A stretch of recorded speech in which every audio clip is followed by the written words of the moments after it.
امبارح وللاسف الفرقه اللي ما بتسترش، الفرقه اللي ما بتسترش، الفرقه اللي ترفض ان احنا نفضل فرحانين يومين، ان هي ترفض ان احنا نقعد شويه سعداء، الفرقه اللي بترفض النعمه، الفرقه اللي دايما فصولها صعبه. اتحدث عن نادي الزمالك.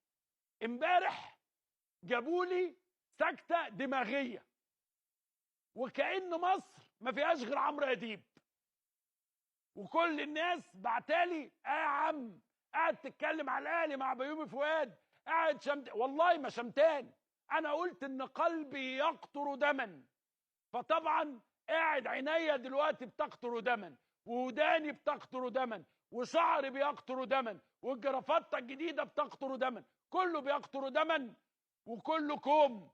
واللي عملوا فيا محمود علاء كوم، كله كوم. واللي عملوا فيا محمود علاء كوم لما راح يشاط الكوره وضيع قلبي معاه، ومش عارفين راحت فين. قاعدين ندور على الكوره لغايه دلوقتي، اين ذهبت كوره محمود علاء؟ محدش عارف هتوصل فين، هتروح فين. قعدوا بقى طبعا عملوا كوميكس وقال لك ايه في المريخ، في مش عارف